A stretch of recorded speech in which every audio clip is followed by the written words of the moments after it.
What's up, marketing maniacs, and welcome back to another episode of From Startup to Wunderbrand, your ultimate BFF in the wide world of digital marketing. Join me, your host, Nicholas Kuhne, spilling the beans on the juiciest trends and hottest tips to up your marketing game. Hello, everyone. It's super exciting today because we've got a specialist in the field of differentiation talking to us tonight. And we were just chatting before this call that he really wants to give value to those of you out here. So what I'd like you to do is respond, make sure you get in touch with Barry, follow his socials, and read his book, which we're going to go through. So I'm going to give a quick overview about Barry. Barry's a 2-time Ernst & Young Entrepreneur of the Year, which is quite a big thing for those of you who know Ernst & Young, a celebrated author, speaker, and brand strategist with a core emphasis on differentiation. And as I was saying, I was at a conference yesterday and we were talking about the importance of differentiation. And I just listened to a interesting podcast with another brand strategist, the chap who wrote The Purple Cow. Can you remember what his name is? He wears glasses, bald head. Sure. Seth Godin. Seth Godin, there we go. And even though, the last time I heard from him was, I think, in my student days, it was good just getting that confirmation that the focus on differentiation is so important. So Barry, welcome. Well, thank you so much, Nick. I'm a big fan of your show, so it's an honor to join you tonight. Awesome. Well, the whole point is to make sure that young entrepreneurs, students, and folks trying to start their own businesses get the best guidance from us old folks, us older folks. So Barry, you've got quite a varied background. Why don't you start us off with what started you off in your branding journey? Well, what started me off in this journey, Nick, is that I was originally involved in music. So I'm a 2-bit washed up musician. I've written songs that have sold well under 1 million copies.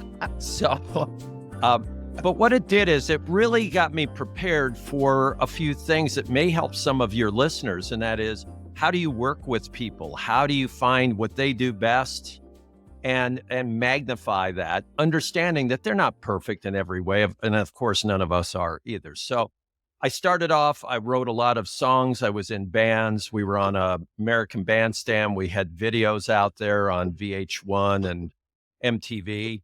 And at one point I thought, I want to really focus on one thing, and that is being creative. I want to create. So the next phase of my life was working in my business, which I founded as a one-person company, as a bootstrap, as a lot of people call it. After that point, it has grown now over the last 4 decades to the point where we work with really great clients. Yeah, Macallan Scotch, as an example, Audi, Mercedes-Benz, Harley Davidson, really wonderful brands. And our job is to find what makes them unique, what differentiates them, which is the one word that my life focuses on. And first, celebrate it with their people, the people who represent them. It could be dealers, could be suppliers, and make sure they understand what makes that brand unique so they represent it the best they can. That's my story in a nutshell. If we go into differentiation, I focus a lot on the customer journey, and differentiation obviously comes in slightly later in the customer journey. Why, for those who don't understand why differentiation is important, why is differentiation important specifically today? It is so important today. And I do hope we can talk about that customer journey and that customer experience, because I think there's some really fascinating insights on that. Today, the reason why differentiation is so important is that think about how hard it is to retain an employee today. It's tough. Think how hard it is to attract the right employees. Think how hard it is today for companies to be able to ensure that their people, their employees, their teams are producing the highest quality work. Well, it's really hard to do that if you, the employee, do not really look at what you do with that company as being important or meaningful or significant. If you really believe that what your company does has some sort of value, some sort of meaning or importance, you're far more likely to do a great job, far more likely to stay at that position. Nick, one example, I was touring an ambulance factory in the United As you States. do, yeah, yeah. Oh, I love going through factories. There's so many exciting things that go on, and we go through factories at our company. We have a technical team that actually goes into plants, factories, facilities, looking for uniqueness, looking for something original that they're doing. One day I'm walking through that ambulance factory and I meet a young guy and I go, "Hey, what do you do?" And he goes, "I plug in wire harnesses." I go, "Okay, great." I go, "What else?" He goes, "I might tighten the bolt." But he said, "Look, mister, I'm about to leave. I'm going to go down the street for 25 cents more an hour to work at a marshmallow factory." So I thought, wow. So I said, "Why don't we just for a moment before you confirm that you're going to go leave the company, why don't we think about something?" I said, "Each ambulance will have a lifespan of 10 years." He said, "That's right." So I said, "Each one of these going down the line will last 10 years. And within that 10 years, what will happen is over 100,000 people will be inside that ambulance, whether it's the driver, the technicians, the patients, or the patient's family, and they will either be saved by that ambulance or protected." And he went, "I never thought about that. I didn't think I was in the life-saving business." Aha. And you know what? Maybe he is. And if that young man understands and appreciates that what he's doing is in the life-saving business, I really suggest he'll plug in those wire harnesses really well. He may even stop the line if he sees an error, because after all, we're saving lives here, people, right? So that's what's so important today. And I will say Nick was very humble. I'm a very old guy. Nick's a young whippersnapper compared to me. When I was really preaching this message maybe 20, 30 years ago, and your audience, I hope, enjoys this, most CEOs and presidents dismissed it. They go, "Look, Barry, I don't care what my people think. I'm paying them $5 an hour. They need to keep their head down and keep working. I am not going to waste my time celebrating anything with them. I got to sell more product." Well, that's all changed, everybody. Today, that CEO, president, leader, manager is really focused on making sure his or her people are focused, engaged, excited, and really believing that what they do is valuable. So that's why today more than ever, Nick, it's critical. Well, I'm so glad you brought up this point because when people think about branding, they think about consumer. And I think people very often forget that, like with charity, branding starts at home. It's one of the best, it needs to be absorbed internally in the organization. Everything from exactly, you're in the life-saving business. But what is your relationship with your suppliers? Do you treat them honestly? So if you say you're an honest business and your differentiator is that you are sustainable, etc., but you're using a factory from China or a factory from, wherever it is where they treat their people badly. And this has happened. We've seen this happen to Apple, where they talk up the sustainability game, but all of the people screwing in the bolts of the phones in China are killing themselves and, polluting the rivers. There's a disconnect, and people are not stupid. They can see that. So this differentiation is not just customer facing. It goes all the way throughout the organization, even into how do you pay your suppliers? Do you pay them on time? If you say you're a kind, if you're Ben and Jerry's and you're all rainbows and unicorns, but you don't pay your suppliers and they go bankrupt, you're a bad company, and people will see that. So I totally get your point there. I love it. I love that comment that it's like charity begins at home. It is the way you have to look at your brand. Too many people, Nick, you live this life. Too many people think, leaders, let's say, "Oh, we need a new brand." And what they're saying is, "Oh, let's get a new logo and a clever little slogan." Okay, that is not what your brand is. And the Yeah. other thing to really share, and Nick, I know you you believe in this because I've heard your broadcasts. I know this.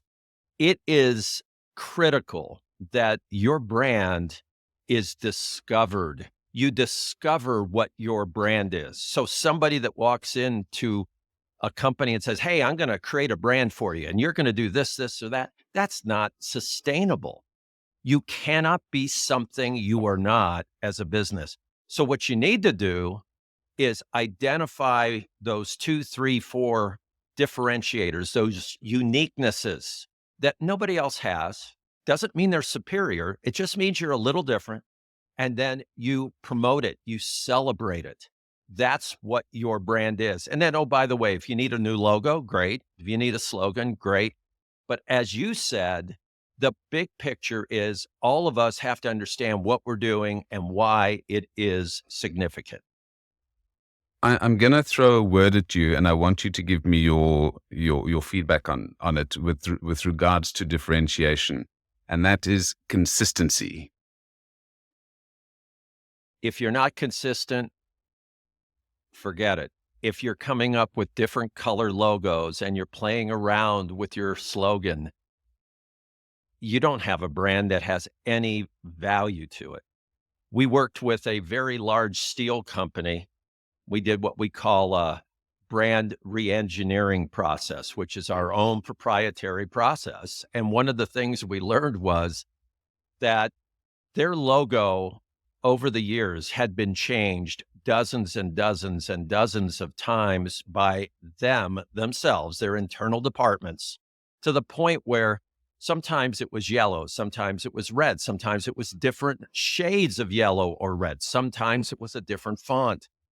And we walked into their conference room and we suggested politely but firmly, you have to commit to this one logo. And the CEO, and I think your students that are listening here would love this. The CEO said, "You know what? I love this because now we will not be fighting over what shade of yellow our logo is." Consistency is critical. So if we go down the consistency road as well, I think if we take the colors, that's exactly right, and I've seen that in lots of organizations. But people sometimes get bored with messages they put out, right? So they say the same thing over and they say, "Well, this I'm getting a bit bored. I'm getting a bit tired of this." How do you stop them from from changing every 5 minutes? Because we talk about consistency, and even though we're very close to our brand, a customer is going to see our message once a year if we're lucky. We talked a little earlier about music, and I was a washed up musician. If your audience thinks about this, think of your favorite recording artist, and let's say she or he or they are coming to your town, and you go to the concert and you cannot wait to hear them play that one song you love, but they don't play it because they're tired of it. And you're going, "Wait a minute, why didn't they play that? That's their best song." Well, they don't like that song.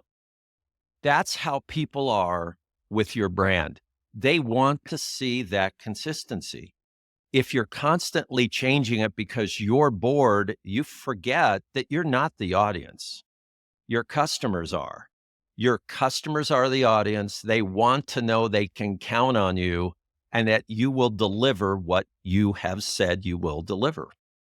They don't want to be surprised. Exactly. And I might have to steal that example of the music. You're absolutely, that encapsulates it so beautifully.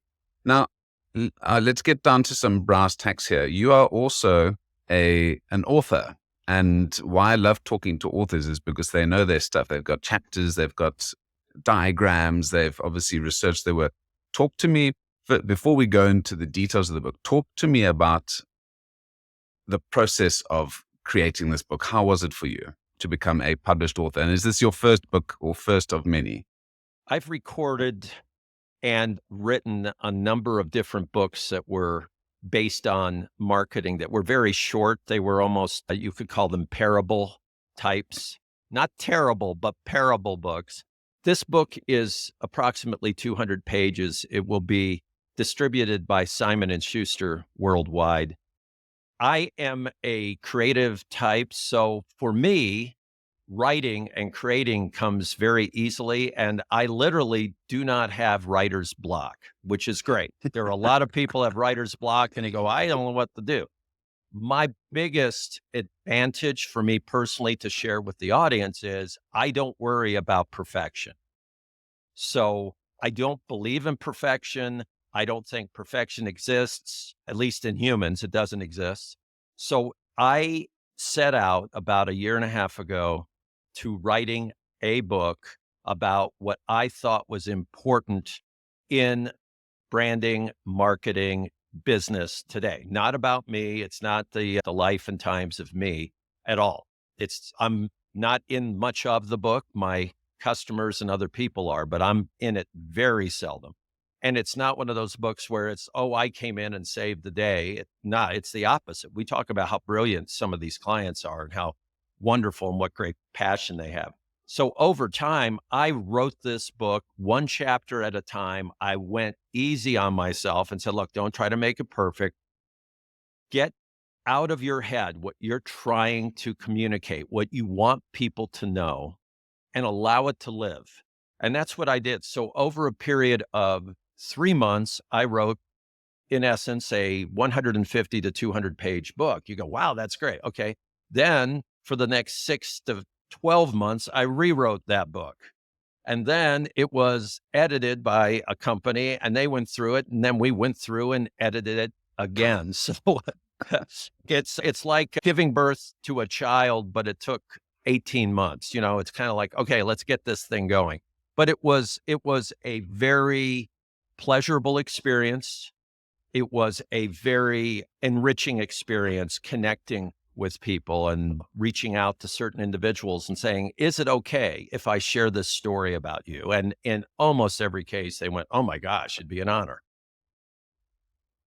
I think you're being a bit soft on yourself because you say you don't go for perfection, but I've dealt with publishers and the amount of red lines I've seen on anything that I've written is quite daunting. So I believe I can understand that 18 months of backwards and forwards, especially since you are not self-publishing, you're going through a very big name, Simon and Schuster, which is obviously very well respected in publishing circles. So I've spoken to quite a few folks who've got books on Amazon, which are self-published. Mm-hmm. So this is a different level where it's properly edited and obviously all the I's are dotted and the T's are crossed. Let's get into perhaps who should read this book and what is it that you want what do you want people to take out of this book? Because it must, I think it's probably got quite a broad audience, yeah? It has a broad audience. I believe that anybody serious in the world of advertising, marketing, branding would benefit from reading this book because it's an interesting combination of real life stories regarding branding where it either went wrong and then the client straightened it out, or where the client was doing something brilliant that needed to be identified. In addition to the fact that throughout the book, it's literally like a textbook running through, here are ways to get this done. Here are ways to do a jam session, as an example. We do a lot of creativity in my company. I outline our jam session process, which is more than just sitting around going, hey, what do you think? It's actually a process. So I believe that any person involved in a company leading more than one person can read this book and say, you know what, there's a few really good things in here. I do believe that the leader of a large corporation would benefit from it. Anybody involved in marketing of a company or in a marketing business would learn and, in my opinion, be happy with the content in there and say, you know what, this is pretty good stuff. So it's that kind of an audience, leaders and then marketing individuals. So would you be able to use chapters in this book, for example, to do a jam session or use this as a workshop opportunity within your business?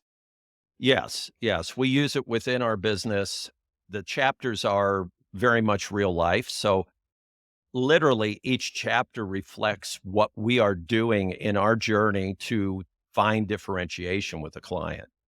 that includes jam sessions, that includes the technology that we utilize to help bring uniqueness to life through technology and other sources.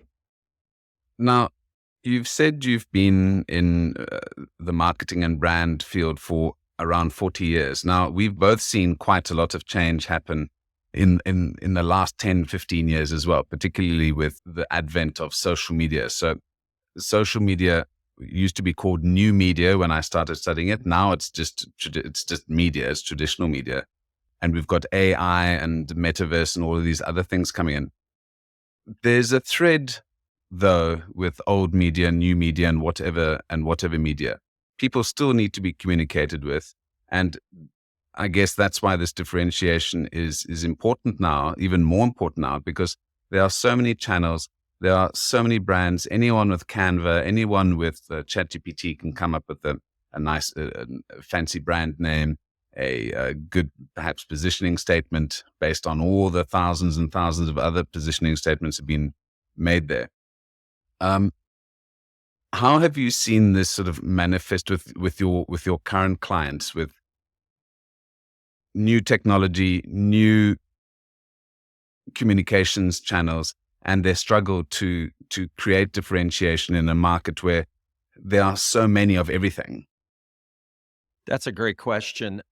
I believe the best response to that is that technology or media is a vehicle for your message, but it is not your message. If you look at AI, which I do use, I'll use AI and I'll have AI come up with some things. It's great. If I utilize it, number one, then AI created it. So I cannot say I created it. But number two, 99% of the time, it's not natural. It has some really good information in it that can spur me from a human standpoint to really create something better. Technology and media is used to create a message that should resonate with your brand. It is not to be the answer. So many of our clients at first will say, oh, yeah, what we need is blank. And let's say it's some technology. And that's great. But is it consistent with what your brand message is? It must be. So technology is great. It scares a lot of people. It excites a lot of people. It is a tool that we can use. That's how I look at it. My last subject that I'm going to chat to you about is going to be personal branding, because my new big sort of focus area is that because logos are becoming a bit passe now. I mean, literally, you can create a new logo every day if you want to. The importance of personal branding, and I see that lovely sign behind you, Labov. How important do you think personal branding is going to be for businesses going forward, in terms of having leaders being at the forefront of the business, and being the, obviously there are pros and cons to it, but yeah, I'd love to get your thoughts on that. Personal branding for anyone in our audience tonight is very important in that I have to stand for something. It's exactly like what we've been sharing when it comes to a brand that is a company or a product that we know of. So I have to stand for something. And the other thing that's really important is no product or company is perfect. That's why differentiation is beautiful. It's like we do this and this. Now, we don't do everything, but we do these two or three things in this way that we think is really strong. That applies to personal branding. That is the way I look at what I do. I will not promise that I can do everything under the sun, but here are the areas where I am, very relevant. I do believe that a leader in business today, because of social media, has to be hypersensitive to where they position themselves personally. They have to be very careful that if they start to walk into political territory, social territory, that they are making a statement that is not just a personal statement, but it is a statement that will be washed over that brand of theirs. And they have to make sure that doing that is brand. You mentioned Ben and Jerry's as an example. Your point is great. If there's a company that is exuding some wonderful, absolutely positive aspect of what they do, but yet if there is a founder or a leader who is going a completely different way, it is going to hurt the brand. So we as leaders, if we're looking at personal branding in that way, my my approach is it better be positive and it better be genuine to the brand, because the only reason that leader is in the position she or he is in most of the time is because of that brand. And we've got to have that affiliation and allegiance to what that brand stands for.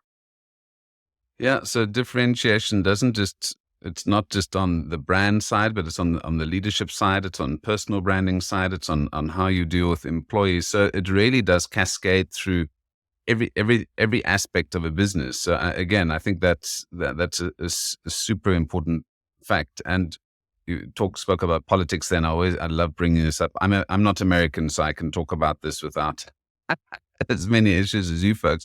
Sure. But in terms of differentiation, this is why Hillary lost. She tried to be everything to everybody, and Yes. in the end was nobody, nothing to anybody. Whereas Trump, you only needed to win 1% of the vote actually, and he didn't need to win all of the vote. He just needed that to shift over that small little percentage, and it was personality based, and he just managed to get his base excited about him. Whereas Hillary, who had it all sewn up, just had created zero love. So I always use them as an example of, you don't need to make everyone happy, but take a stand and people appreciate it. Right. And one thing I do want to mention, because you often will talk about experience, and I mentioned a little earlier in this discussion, but just very basically, people, consumers, do not differentiate between the experience and the brand. Meaning this: if you go into a dealership and you have, let's say it's an Audi dealership, you're looking to buy a car, and you have a terrible experience with the salesperson or the people there, most of us walk out being very upset with not only the dealer, but that brand. The people involved with that brand don't even know that happened. So that's why it's so important that in our experience, we are authentic and it reflects what the brand is. And it's the word you used earlier, Nick, which is consistent. It must be consistent. And I know how important experience is to you. I think that's a really powerful thing to realize. We do not differentiate between the experience and the brand. We are not robots. So if we had a great experience at the dealership, we love the brand, and vice versa. Exactly. And that point is I think anyone listening will have had that kind of experience, but it's also very easy to turn that around if you've had a bad experience and the customer care and the business has a function of being able to turn those things around by following up. Why didn't you do this? And apologizing or putting in that extra effort. And who knows, that the customer might actually become an ambassador versus somebody who never wants to set foot in your dealership again. Yeah. So I would like to finish off by asking, other than being on VH1 and being a musician, what is something interesting that listeners might not know about Barry Labov? Interesting. I would say this is maybe interesting. I, for many years, coached sports with my children. And much of what I learned through coaching young kids, giving them nicknames, which is part of branding, focusing on what they did best, which is, celebrating what the uniqueness is, and supporting the unique, authentic talents of an individual, all have inspired me in my journey regarding brands. That's what I would say would be a little unique. I can absolutely agree with you. I do some little league coaching here in Norway and have gone through some coaching practice. And a lot of the lessons they teach us in coaching can be used in business, entrepreneurship. So everything really ties together. So those folks who think that branding is just for specialists like Barry and myself, you can learn it. You can read his book and get one more aspect of your branding journey sorted out. Barry, we're going to have to talk about the customer journey at some other stage, because I can see you like that. And it's one of my favorite subjects. And I believe that if you know and apply the customer journey, 50% of your job in marketing is really done. Then you're just filling in little gaps. So we can definitely chat about that next time. But Barry, thank you so much for your time. And I will put at the bottom of the podcast, both on YouTube and on Spotify, links for your book.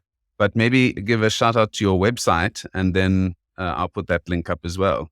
Well, my last name is Labov, which is L-A-B as in boy, O-V as in Victor. So website is labov.com for my company, and my personal website is Barry, B-A-R-R-Y. So it's barrylabov.com.